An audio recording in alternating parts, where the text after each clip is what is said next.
Celebration ఒక భారతదేశంలోనే జరగట్లా, ప్రపంచవ్యాప్తంగా జరుగుతున్న పండుగ ఏదైనా ఉంది అంటే అది ఒక్క క్రిస్మస్. హల్లెలూయా.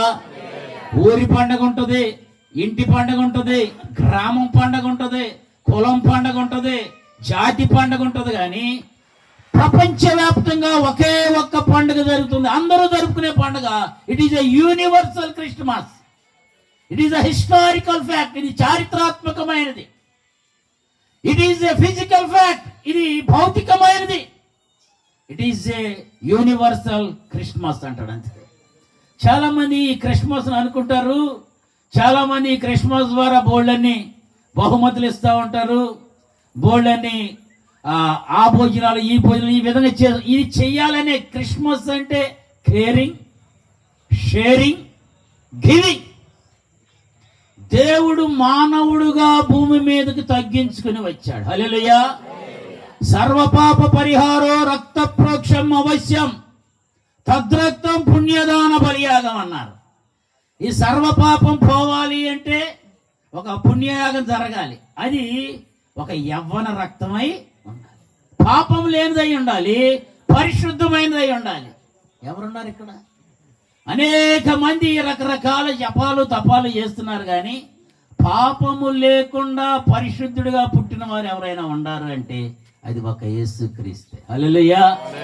దేవుడు మానవుడిగా భూమి మీదకి వచ్చాడు. ఎంతో మంది దేవుళ్ళు అనబడుతున్న వారు ఉన్నా సరే ఎవరు రక్షించలేకపోయారు అనే సత్యం. ఈ యొక్క దేవుడిని తెలుసుకోవడానికి నీల్ ఆర్మ్స్ట్రాంగ్ అని చెప్పి, జేమ్స్ ఇర్విన్ అని చెప్పి చంద్రమండలంలోనికి వెళ్ళారంట.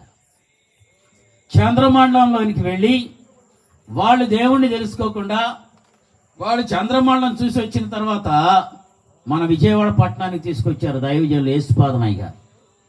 అప్పుడు ప్రెస్ వాళ్ళందరూ ఏం చేశారయ్యా అంటే, ఇర్విన్ గారు మీరు చంద్రమండలంకి వెళ్ళి వచ్చారు, దాని వింతలు విశేషాలు చెప్పండి, మిమ్మల్ని గురించి ఏమి రాయాలి అని చెప్పి ప్రెస్ వాళ్ళందరూ అడిగారంట. ఆయన అన్నాడంట, నేను వెళ్తాను, నా తర్వాత ఇంకా చాలా మంది వెళ్తారు, కానీ రాయవలసిన సత్యం ఏమిటాయంటే దేవుడు మానవుడిగా భూమి మీదకి వచ్చాడనే సత్యాన్ని రాయండి అన్నాడంట. హల్లెలూయా. దేవుడు మానవుడిగా భూమి మీదకి వచ్చాడు. ఎంతో మంది దేవుళ్ళు అనబడే వాళ్ళు ఉన్నా సరే వారు దేవుళ్ళుగా కొలవబడుతున్నారా లేదా అనేది మనం గ్రహించుకోవలసిన సత్యం. దేవుడు ఇక్కడ అంటున్నాడు, భయపడకుడి. మనం దేని విషయాల్లో భయపడుతున్నాం? యెషయా గ్రంథము 12వ అధ్యాయము 2వ వచనం. యెషయా గ్రంథము 12వ అధ్యాయం.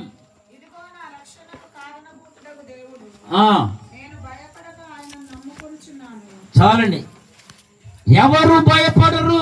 ఇవాళ చాలా మంది భయపడతా ఉంటారు కదా. నేను చెప్పాను కదా, మాకు చిన్నప్పుడు ఇంట్లో మాకు పిల్లిని కూడా పెంచుకున్నాం. మాకు ఇప్పుడు 2 కుక్కలు ఉన్నాయి. ఏమండి, పిల్లి కూడా ఉంది. ఆ పిల్లి నన్ను పీకింది. అప్పటి నుంచి నాకు ఇంట్లో పిల్లిని పెంచుకోవాలంటే భయం. కుక్కలను అయితే పెంచుతాను నేను. అంటే ఒక్కొక్కరితో ఒక్కొక్క ఫోబియో అంటారు. కానీ ఇప్పుడు ఎటువంటి భయాలు ఏమీ లేవులే, చెబుతున్నాను. కానీ దేవునిని నమ్ముకునేవారు భయపడరు.